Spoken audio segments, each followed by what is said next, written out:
10th ക്ലാസ്സുകാരുടെ history 5th chapter ആണ് culture and nationalism, സംസ്കാരവും ദേശീയതയും. അതാണ് നമ്മളിപ്പോൾ ഇന്ന് എടുക്കുന്നത്. അതിലെ 3ാമത്തെ ഭാഗമാണ്. നമ്മൾ കഴിഞ്ഞ 2 ക്ലാസ്സിലും നമ്മൾ പറഞ്ഞത് നാഷണലിസം എന്താണെന്ന് പറഞ്ഞു അല്ലെ. പിന്നെ നമ്മൾ തുടങ്ങിയത് നാഷണലിസത്തിന്റെ ഫസ്റ്റ് ടോപ്പിക്കാണ് നമ്മൾ തുടങ്ങിയത് സോഷ്യൽ റീഫോം ആണെന്ന് പറഞ്ഞു അല്ലെ. എന്താണ് സോഷ്യൽ റീഫോമിന്റെ ഒബ്ജക്റ്റീവ്സ്, പിന്നെ എന്തൊക്കെയാണ് നമ്മുടെ സാമൂഹ്യ പരിഷ്കർത്താക്കള്, നമ്മുടെ സോഷ്യൽ റീഫോമേഴ്സ് എന്തൊക്കെ മാറ്റം ഇന്ത്യയിലെ കാര്യങ്ങളിൽ വരുത്തണം എന്ന് അവർ പറഞ്ഞ കാര്യങ്ങളാണ് നമ്മളിവിടെ പറഞ്ഞത്. അടുത്തത് കുറച്ച് സോഷ്യൽ റീഫോമേഴ്സിന് കുറെ സോഷ്യൽ റീഫോമേഴ്സ് ഉണ്ട്. പക്ഷെ അതിലൊരു 3 പേരെ കുറിച്ചാണ് നമ്മളിവിടെ പറയുന്നത്. രാജാറാം മോഹൻ റായും ഈശ്വരചന്ദ്ര വിദ്യാസാഗറും പണ്ഡിത രമാബായി. ഈ 3 പേരെ കുറിച്ചും അവർ 3 പേര് ചെയ്ത കാര്യങ്ങൾ ഇതാണ് കേട്ടോ. അപ്പൊ നമ്മൾ ഓർക്കണം, ഓരോ ടോപ്പിക്കും ശരിക്കും പഠിക്കണം കേട്ടോ. സോഷ്യൽ റീഫോംസ് എന്താണെന്ന് പറഞ്ഞു. ഇവിടെ 2 ക്വസ്റ്റ്യൻസ് നമ്മൾ പറഞ്ഞു കേട്ടോ. ഇത് പഠിച്ചിട്ടുണ്ടാവണം. ഇനി അടുത്തത് 3 പേരെ കുറിച്ചാണ് പറയുന്നത്. 3 പേരുടെ സോഷ്യൽ റീഫോംസ് ആണ്. ഫസ്റ്റ് രാജാറാം മോഹൻ റായ്. രാജാറാം മോഹൻ റായ് എന്തൊക്കെ ചെയ്തു എന്നാണ് നമ്മൾ ആദ്യം പഠിക്കാൻ പോകുന്നത്. നോക്കാം. രാജാറാം മോഹൻ റായ് ജാതി വ്യവസ്ഥയിലെ സതി എന്ന ദുരാചാരത്തെയും ശക്തമായി എതിർത്ത് അദ്ദേഹം ബംഗാളിൽ ബ്രഹ്മസമാജം എന്ന സ്ഥാപനം സ്ഥാപിച്ചു. അപ്പോ 2 കാര്യങ്ങൾ ആ ലൈനിൽ പറഞ്ഞു. എന്താണെന്ന് നോക്കിയാൽ നിങ്ങൾ ഫുൾ ബൈഹാർട്ട് ചെയ്യണ്ട, എന്തൊക്കെയാണ് പോയിന്റ് നിങ്ങൾ പഠിക്കുക. രാജാറാം മോഹൻ റായ് ഏത് ദുരാചാരത്തെയാണ് എതിർത്തത്? സതി എന്ന. സതി എല്ലാവർക്കും അറിയാം. എന്താ സതി? ഭർത്താവ് മരിച്ചു കഴിഞ്ഞാൽ ഭാര്യ എത്ര ചെറുപ്പായാലും എത്ര ആഗ്രഹമില്ലെങ്കിലും ആ തീയിൽ ചാടി മരിക്കണം. ഇതാണ് സതി അല്ലെ. അപ്പൊ ഫസ്റ്റ് രാജാറാം മോഹൻ റായ് പറഞ്ഞു അതിനെയാണ് അയാൾ എതിർത്തത്.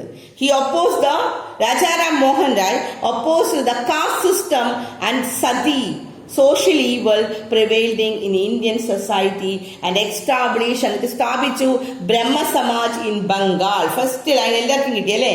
ജാതി വ്യവസ്ഥേനെയും പിന്നെ സതി എന്ന ദുരാചാരത്തെയും ശക്തമായിട്ട് എതിർത്തു ആര്? രാജാറാം മോഹൻ റായ്. എന്നിട്ട് പിന്നെ എന്ത് ചെയ്തു? ബംഗാളിൽ ബ്രഹ്മസമാജം എന്ന പ്രസ്ഥാനം സ്ഥാപിച്ചു. 2 പോയിന്റ് കിട്ടിയോ? അപ്പൊ രാജാറാം മോഹൻ റായ് എന്താ ചെയ്തത്? He oppose caste system and sati. 2 കാര്യങ്ങൾ. ഏതിനേക്കാ? കാസ്റ്റ് സിസ്റ്റത്തിനെയും ജാതി വ്യവസ്ഥയെയും സതി എന്ന ദുരാചാരത്തെയും അയാൾ എതിർത്തു.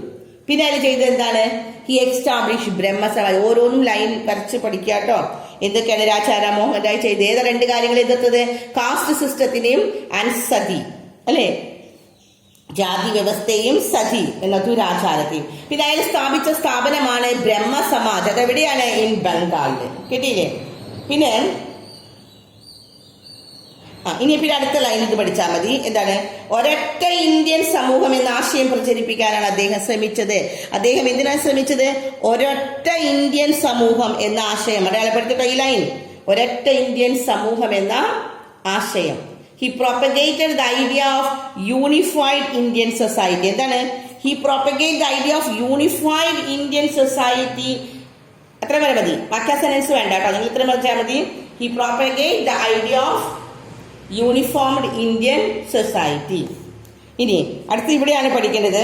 This idea prompted patriotism among people. ആളുകളിലെ രാജാറാം മോഹൻ റായ് പറഞ്ഞ കാര്യങ്ങള്, ആ ഐഡിയ ആളുകളിലെ രാജ്യസ്നേഹം, പാട്രിയോട്ടിസം എമോങ് ദ പീപ്പിൾ, ആളുകളിലെ രാജ്യസ്നേഹം വളർത്തി. രാജ്യസ്നേഹം വളരാനുള്ള സാഹചര്യം സൃഷ്ടിച്ചു.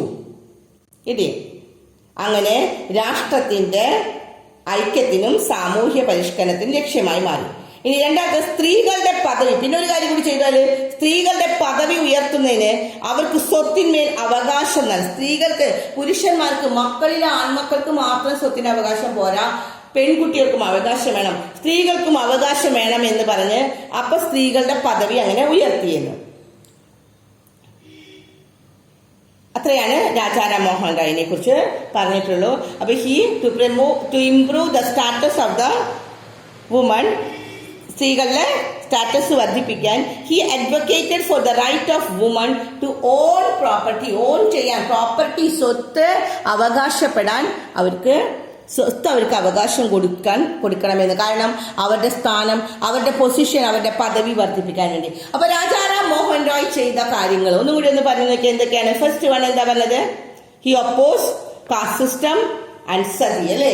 സതിയും ജാതി വ്യവസ്ഥയെയും എന്ന ദുരാചാരത്തെ, ജാതി വ്യവസ്ഥയെയും സതി എന്ന ദുരാചാരത്തെയും എതിർത്തു. പിന്നെ അയാൾ എന്ത് ചെയ്തു? ബ്രഹ്മസമാജ് സ്ഥാപിച്ചു അല്ലെ.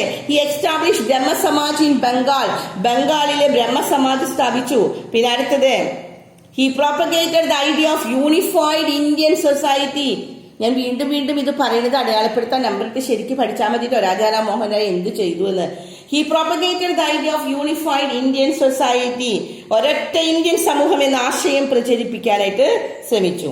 പിന്നെ ചെയ്തത് സ്ത്രീകളുടെ പദവി വർദ്ധിപ്പിക്കാൻ വേണ്ടി എന്ത് ചെയ്തു എന്നല്ലേ. സ്ത്രീകളുടെ പദവി ഉയർത്തുന്നതിന് സ്വത്തിന്മേൽ അവകാശം, to improve the status of the woman, he advocate for the right of woman to own the property. ഇത്രയും കാര്യങ്ങളാണ് രാജാറാം മോഹൻ റോയിനെ കുറിച്ച്. കിട്ടിയില്ല എല്ലാവർക്കും? അടുത്ത രണ്ടാമത്തെ ആളാണ് ഈശ്വരചന്ദ്ര വിദ്യാസാഗർ. എന്താണ് ഇനി അയാൾ ചെയ്ത് നോക്കാം. അപ്പൊ രാജാറാം മോഹൻ റോയിനെ കുറിച്ചാണ് നമുക്ക് കൂടുതലുള്ള, ബാക്കി രണ്ടുപേരെയും കുറിച്ച് കുറച്ചേ പഠിക്കാനുള്ളൂ. നോക്കാം. ഈശ്വരചന്ദ്ര വിദ്യാസാഗർ ചെയ്തത് ബംഗാളി. അപ്പൊ ബംഗാളിലാണ്, എല്ലാം ബംഗാളിലാണ് തുടങ്ങുന്നത്. നോക്കിയാൽ ബംഗാളിലാണ് ബ്രഹ്മസമാജ് സ്ഥാപിച്ചത് രാജാറാം മോഹൻ റോയ് അല്ലെ. ഇനി ബംഗാളിൽ തന്നെയാണ് ഈശ്വരചന്ദ്ര വിദ്യാസാഗർ വിധവകളുടെ പുനർവിവാഹത്തിനായി പ്രവർത്തനം നടത്തി. അപ്പൊ വിധവകൾക്ക് വേണ്ടി, വിഡോസിന് വേണ്ടി പ്രവർത്തിച്ചതാണ് ആര്? ഈശ്വരചന്ദ്ര വിദ്യാസാഗർ. അത് എവിടെ ആരംഭിച്ചത്? ബംഗാളില്. അദ്ദേഹത്തിന്റെ പരിശ്രമ ഫലമായിട്ട് 1856 ബ്രിട്ടീഷ് ഗവൺമെന്റ് ഹിന്ദു വിധവ പുനർവിവാഹ നിയമം പാസാക്കി. അപ്പൊ എന്ത് സ്ഥാപിച്ചു? ഹിന്ദു വിധവ പുനർവിവാഹത്തിന്റെ ഒരു ബില്ല് പാസാക്കി 1856. അത് ആര് കാരണമാണ്? ഈശ്വരചന്ദ്ര വിദ്യാസാഗർ കാരണം. കിട്ടിയോ? ഇനി ഇവിടെ നോക്കാം ഇംഗ്ലീഷിന്റെ കാര്യം. ഇൻ ബംഗാളില് Ishwar Chandra Vidyasagar argued for the remarriage of widows, വിഡോസിന്റെ റീമാരേജിന് വേണ്ടി വാദിച്ചു. അതിന്റെ ഫലമായിട്ട് British government passed the Hindu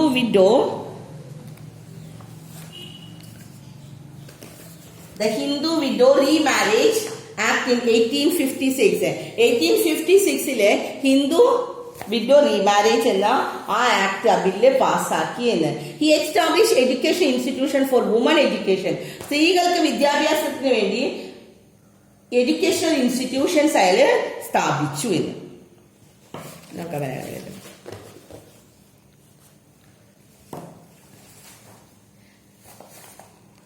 സ്ത്രീകളുടെ വിദ്യാഭ്യാസ പുരോഗതിക്കായിട്ട് അയാൾ വിദ്യാലയങ്ങൾ സ്ഥാപിച്ചു. വനിതകളുടെ ഉന്നമനത്തിന് ചില അത്രയും പഠിച്ചാൽ മതി. അപ്പോ രണ്ടാമത്തെ ആള് നമ്മൾ രാജാറാം മോഹൻ റോയ്, ആദ്യത്തെ ആള് പറഞ്ഞു. രണ്ടാമത്തെ ആള് ഈശ്വരചന്ദ്ര വിദ്യാസാഗർ ആണ്. ഈശ്വരചന്ദ്ര വിദ്യാസാഗറിന്റെ 2 സെന്റൻസ് നമുക്ക് പഠിക്കാനുള്ളൂ. എന്തൊക്കെ 2 കാര്യങ്ങളാണ് ചെയ്തത്. ഒന്നാമത്തത് അയാൾ എന്താ ചെയ്തത്? വിധവകളുടെ പുനർവിവാഹത്തിന് വേണ്ടി, വിഡോ റീമാരേജിന് വേണ്ടി പ്രവർത്തിച്ചു. അങ്ങനെ ഒരു ആക്ട് പാസാക്കി. 1856 ബ്രിട്ടീഷ് ഗവൺമെന്റ് ഹിന്ദു വിധവ പുനർവിവാഹ നിയമം പാസാക്കി അല്ലേ. പിന്നെ രണ്ടാമത്തെ കാര്യം അയാൾ ചെയ്തത് സ്ത്രീകളുടെ പുരോഗതിക്ക് വേണ്ടിയിട്ട്, അവരുടെ വിദ്യാഭ്യാസ പുരോഗതിക്ക് വേണ്ടിയിട്ട് വിദ്യാലയങ്ങള് സ്ത്രീകൾക്ക് വേണ്ടിയിട്ട് സ്ഥാപിച്ചു. ഈ 2 കാര്യങ്ങളാണ് ആര് ചെയ്തത്? ഈശ്വരചന്ദ്ര വിദ്യാസാഗർ. ഇനി മൂന്നാമത്തെ ആളാണ് നമ്മുടെ ഈ പടം കാണുന്നുണ്ട് അല്ലെ. നോക്കേ, പണ്ഡിത രമാബായി. പണ്ഡിത രമാബായി എന്താ ചെയ്തത് നോക്കാം.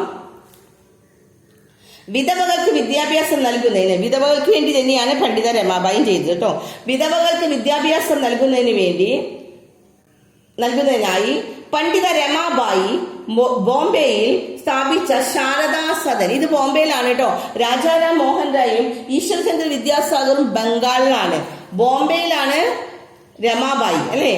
പണ്ഡിത രമാബായി ബോംബെയില് വിധവകൾക്ക് വിദ്യാഭ്യാസം നൽകുന്നതിന് സ്ഥാപിച്ച സ്ഥാപനമാണ് ഇത് ശാരദാ സദൻ. അക്കാലത്ത് രൂപം കൊണ്ട വിവർദ്ധ പരിഷ്കാരം അതുണ്ട്. അപ്പോ നമുക്ക് ശാരദാ സദൻ എന്ന് പറയുന്നത് ആര് സ്ഥാപിച്ചതാണ്? പണ്ഡിത രമാബായി. കിട്ടിയോ? ഇനി ഇംഗ്ലീഷിന്റെ കാര്യം നോക്കാം. ഈ ഒരൊറ്റ ലൈൻ പഠിച്ചാൽ മതി. Sharada Sadan in Bombay established by Pandita Ramabai was one of the important institution. എന്തിനുള്ളത്? ഫോർ ദിസ് എന്നല്ല എഴുതേണ്ടത്, for the important situation to the woman education. കിട്ടിയോ?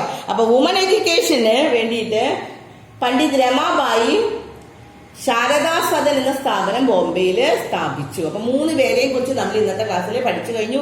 ഇനി കുറെ മൂവ്മെന്റ്സ് ഉണ്ട്. അതിനെ റീഫോമേഴ്സ് ആരാണ്, ഐഡിയോളജീസ് ആരാണ്. ഇത് ശരിക്കും ബൈ ഹാർട്ട് പഠിക്കണം കേട്ടോ. അപ്പൊ ഓരോന്നും നമുക്ക് പറഞ്ഞുതരാം. അത് വേറെ എക്സ്പ്ലനേഷന്റെ ഒന്നും ആവശ്യമില്ല, കാരണം പോയിന്റ് ബൈ പോയിന്റ് കൊടുത്തിട്ടുണ്ട്. അതുകൊണ്ട് ഈ പോയിന്റ്സ് എല്ലാവരും നന്നായിട്ട് പഠിക്കണം.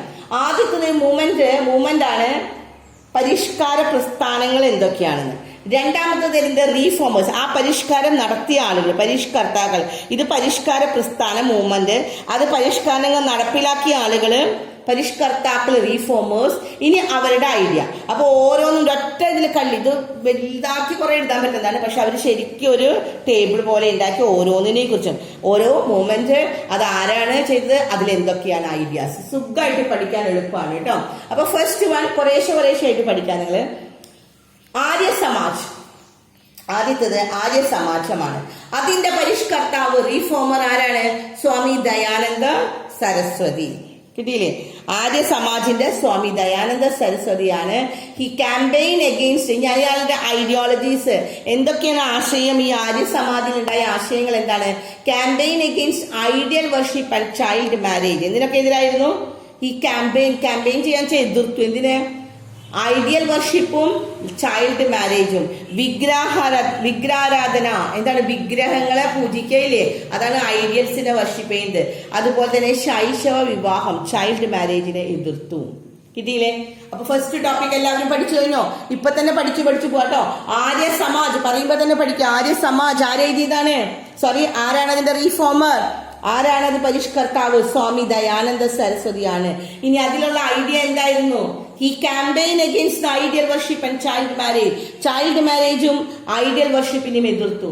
ഇനി അടുത്തതാണ് രാമകൃഷ്ണ മിഷൻ. രണ്ടാമത്തെ മൂവ്മെന്റ് ആണ് രാമകൃഷ്ണ മിഷൻ. അതിന്റെ റീഫോമർ, അതിന്റെ പരിഷ്കർത്താവാണ് സ്വാമി വിവേകാനന്ദ. ഇനി അതിലെന്താ പറഞ്ഞിരിക്കുന്നത്? അതിൽ രണ്ട് ഐഡിയാസ് പറയുന്നുണ്ട്, രണ്ട് കാര്യങ്ങൾ പറയുന്നുണ്ട്.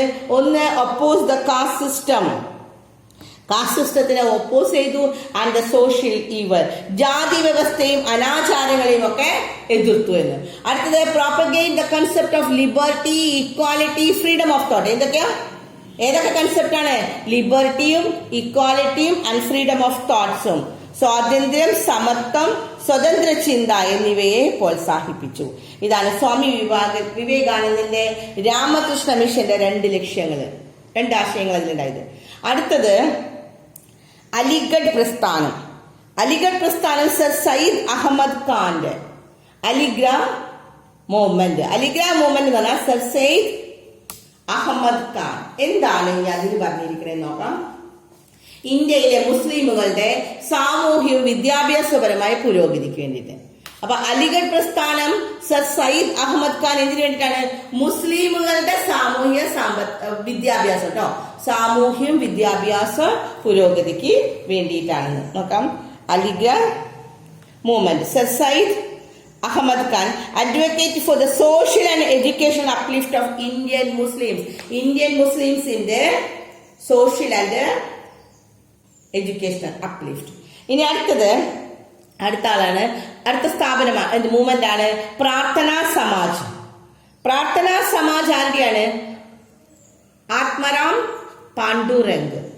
ആത്മരാം പാണ്ഡുരംഗ് ആണ്. ഇനി എന്താണ് ഐഡിയാസ് അതിലുണ്ടായിരുന്നത്, അതിലുള്ള ആശയങ്ങൾ എന്തൊക്കെയായിരുന്നു എന്ന്. മിശ്ര ഭോജനം. എന്താ മിശ്ര ഭോജനം? Inter dining. Okay, the campaign for the Inter dining. Inter dining എന്ന് പറഞ്ഞാൽ ഡൈനിങ്, ഭക്ഷണം, മിശ്ര ഭോജനം എന്നാണ് പറയുന്നത്. എന്താണ് ഈ ഇന്റർ ഡൈനിങ്? എന്താണ് മിശ്ര ഭോജനം? നമ്മൾ പണ്ട് വേറെ ക്ലാസ്സുകളിൽ നമ്മൾ പഠിച്ചിട്ടുണ്ട്. ഇന്റർ ഡൈനിങ്, മിശ്ര ഭോജനം എന്ന് പറഞ്ഞാൽ ഒരേ മേശയ്ക്ക് ചുറ്റും പല ജാതി പല വർഗത്തിലുള്ള ആളുകൾ ഒരുമിച്ചിരുന്ന് ഭക്ഷണം കഴിക്കുക, അതാണ് മിശ്ര ഭോജനം. പല ആളുകൾ ഒരുമിച്ചിരുന്ന് ഭക്ഷണം കഴിക്കുക, ഒരേ ജാതി ഒരു മതം അങ്ങനെയൊന്നുമില്ല, എല്ലാ തരത്തിലുള്ള ആളുകൾ ഒരുമിച്ചിരുന്ന് ഭക്ഷണം കഴിക്കുക, അതാണ് മിശ്ര ഭോജനം. മിശ്ര വിവാഹം ഇതുപോലെ തന്നെ അല്ലേ? ഇന്റർ ഡൈനിങ്, ഇന്റർ കാസ്റ്റ് മാരേജും, പല കാസ്റ്റിലുള്ളവർ അങ്ങോട്ടും ഇങ്ങോട്ടും മാരേജ് ചെയ്യുക, സ്ത്രീകളുടെ പിന്നോക്ക ജനവിഭാഗങ്ങളുടെയും പുരോഗതി എന്നിവയൊക്കെയായി നിലകൊണ്ടു. അപ്പൊ എന്തിനു വേണ്ടിയിട്ടാണ് ഈ ആത്മരാം പാണ്ഡുരംഗ് പ്രാർത്ഥനാ സമാജം സ്ഥാപിച്ചത്? ആത്മരാം പാണ്ഡുരംഗ് പ്രാർത്ഥനാ സമാജം എന്ന മൂവ്മെന്റ് ഉണ്ടാക്കിയത് എന്തിനു വേണ്ടിയിട്ടായിരുന്നു? മിശ്ര ഭോജനത്തിന് വേണ്ടിയിട്ടും, പിന്നെ എന്താണ് മിശ്ര വിവാഹം, പിന്നെ വിധവ പുനർവിവാഹം, സ്ത്രീകളുടെ പിന്നോക്ക വിഭാഗങ്ങളുടെയും പുരോഗതി, സ്ത്രീകളുടെയും പിന്നോക്ക വിഭാഗങ്ങളുടെയും. Campaign the interdining, intercaste marriage, widow remarriage and the uplift of the woman and the backward classes പിന്നോക്ക വിഭാഗക്കാരുടെ. കിട്ടുന്നില്ല എല്ലാവർക്കും? ഇത് മനസ്സിലാക്കാനൊക്കെ എളുപ്പമാണ്, പക്ഷെ പഠിക്കണം, ബൈ ഹാർട്ട് ചെയ്യണം. അടുത്തതാണ് ആനി ബെസന്റിന്റെ തിയോസഫിക്കൽ സൊസൈറ്റി. ആനി ബെസന്റ് എന്ന പരിഷ്കർത്താവ്, റീഫോമറാണ് ആനി ബെസന്റ്. ഇതിന്റെ മൂവ്മെന്റ് ആണ്. എന്താണ് ആനി ബെസന്റിന്റെ മൂവ്മെന്റിന്റെ പേരാണ് തിയോസഫിക്കൽ സൊസൈറ്റി. ഇനി അതിനും ഉണ്ടായിരുന്ന ലക്ഷ്യങ്ങൾ. എന്തായിരുന്നു ലക്ഷ്യങ്ങള്? ഹിന്ദു മതത്തിന്റെ പുനരുത്ഥാനത്തിനായി നിലകൊണ്ടു. അതിന് വേണ്ടിയിട്ടാണ് ഒരെണ്ണുള്ളൂ അല്ലെ. റീഅഷ്യൂറൻസ് ഓഫ് ഹിന്ദു റിലിജിയൻ, ഹിന്ദു മതത്തിന്റെ പുനരുത്ഥാനത്തിന് വേണ്ടിയിട്ട്. ഇനി അടുത്ത ആളാണ് വീരേശലിംഗം. ഉണ്ടാക്കിയ മൂവ്മെന്റ് ആണ് എന്താണ്? ഹിതകാരിണി സമാജമാണ് വീരേശലിംഗത്തിന്റെ മൂവ്മെന്റിനെയാണ്, പ്രസ്ഥാനമാണ് ഹിതകാരിണി സമാജം. അതിലെന്താ പറയണേ നോക്കാം. വിധവ പുനർവിവാഹത്തിനും സ്ത്രീകളുടെ വിദ്യാഭ്യാസത്തിനുമായിട്ട് പ്രചരണം നടത്തിയെന്ന്. ഹിതകാരിണി സമാജത്തില് വിദേശലിംഗം പറഞ്ഞത് വിധവകളുടെ പുനർവിവാഹം, സ്ത്രീകളുടെ വിദ്യാഭ്യാസം. നമ്മുടെ അന്നത്തെ ഏറ്റവും വലിയ ദുരാചാരമായിരുന്നു സ്ത്രീകൾക്ക് വിദ്യാഭ്യാസം ഉണ്ടായിരുന്നില്ല അല്ലെ. അന്നത്തെ രീതിയാണ് സ്ത്രീകൾക്ക് വിദ്യാഭ്യാസമില്ല, അല്ലെങ്കിൽ സതി, അല്ലെങ്കിൽ സ്ത്രീകളുടെ പുനർവിവാഹത്തിന് വിധവകൾക്ക് സമ്മതിക്കാണ്ടിരിക്കുക. അതിനൊക്കെ എതിർക്കാനാണ് എല്ലാവരും ശ്രമിച്ചിരുന്നത്. അടുത്തത് ഇംഗ്ലീഷ് മീഡിയക്കാർ പറഞ്ഞതല്ലേ, ഹിതകാരിണി സമാജ് വിരേശലിംഗം പറഞ്ഞത് എന്താണ്?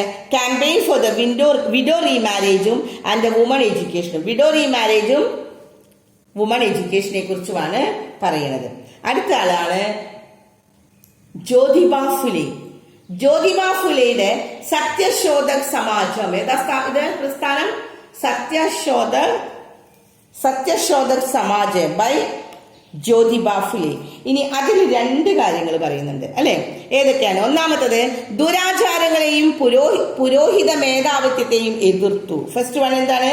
ഇറ്റ് ഒപ്പോസ് ദ സോഷ്യൽ ഈവൽസിനെയും, സാമൂഹ്യ ദുരാചാരങ്ങൾ അല്ലെ, and the domination of the പ്രീസ്റ്റുകളുടെ ഇതും.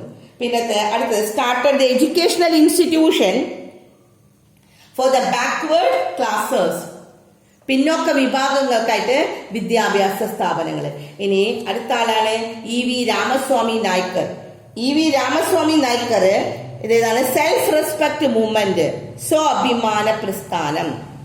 ഇ വി രാമസ്വാമി നായ്ക്കറുടെയാണ് സ്വാഭിമാന പ്രസ്ഥാനം, സെൽഫ് റെസ്പെക്ട് മൂവ്മെന്റ്. ഇനി അതിൽ ഒരു ഐഡിയ പറയുന്നതാണ് ഒപ്പോസ് ദ ബ്രാഹ്മണിക്കൽ സൂപ്രമസി, ബ്രാഹ്മണ മേധാവിത്വം, ബ്രാഹ്മണരുടെ സൂപ്രമസി മേധാവിത്വത്തിനെ എതിർത്തു. പിന്നെ ജാതി വ്യവസ്ഥേനുമാണ് ഇ വി രാമസ്വാമി നായ്ക്കർ സ്വാഭിമാന പ്രസ്ഥാനം, സെൽഫ് റെസ്പെക്ട് മൂവ്മെന്റ് എന്ന പ്രസ്ഥാനത്തിൽ കൂടെ ചെയ്തത്. അടുത്ത ലാസ്റ്റ് വൺ ആണ് ശ്രീനാരായണ ഗുരുവിന്റെ പ്രസ്ഥാനമാണ് ശ്രീനാരായണ ധർമ്മ പരിപാലന യോഗം. അതിൽ രണ്ട് കാര്യങ്ങൾ പറയുന്നുണ്ട്. ഒന്നാമത്തത് oppose caste system and evil പ്രാക്ടീസിനെയൊക്കെ എതിർത്തു, കാസ്റ്റ് സിസ്റ്റത്തിനെയും എതിർത്തു. പിന്നെ advocate for the social and economical progress of backward classes, പിന്നോക്ക വിഭാഗങ്ങളുടെ പുരോഗതിക്ക് വേണ്ടിയിട്ട്, അവരുടെ സോഷ്യൽ ആൻഡ് എക്കണോമിക്, സാമൂഹ്യവും സാമ്പത്തിക പുരോഗതിക്ക് വേണ്ടിയിട്ട്. അല്ലാണ്ട് ജാതി വ്യവസ്ഥയും ദുരാചാരങ്ങളെയും എതിർത്തു. പിന്നെ ഇതിനെയാണ് പിന്നോക്ക ജനവിഭാഗങ്ങളുടെ സാമൂഹ്യ വിദ്യാഭ്യാസപരമായ പുരോഗതിക്ക് വേണ്ടിയിട്ട് നിലകൊണ്ടു. അപ്പൊ നമ്മള് ഇന്നത്തെ ക്ലാസ്സിൽ നമ്മൾ പറഞ്ഞത് സാമൂഹ്യ പരിഷ്കർത്താക്കളെ കുറിച്ചാണ്. രാജാറാം മോഹൻ റോയിനെ കുറിച്ച് പറഞ്ഞു. രാജാറാം മോഹൻ റോയ് പറഞ്ഞ കാര്യങ്ങൾ എല്ലാവരും പഠിച്ച് കിട്ടിയില്ലേ? അടുത്തത് ഈശ്വരചന്ദ്ര വിദ്യാസാഗർ ചെയ്തതും പണ്ഡിത രമാബായി ചെയ്ത 3 പേര് ചെയ്ത കാര്യങ്ങളെ കുറിച്ച് പറഞ്ഞു. പിന്നെ നമ്മള് 9 പേര് അല്ലെ, 2, 4, 9 പേര് തന്നിട്ടുണ്ട്. 9 പേരുണ്ടാക്കിയ 9 പരിഷ്കരണ പ്രസ്ഥാനങ്ങൾ നമ്മൾ പഠിച്ചു അല്ലെ. അവരുടെ മൂവ്മെന്റ്സ് പഠിച്ചു. അതിന്റെ എല്ലാത്തിനെയും 9 എണ്ണത്തിന്റെയും പേര് പഠിക്കണം, അതിന്റെ റീഫോമേഴ്സിന്റെ പേര് പഠിക്കണം, അവരുടെ ഐഡിയോളജീസ് എന്തൊക്കെയായിരുന്നു എന്ന്.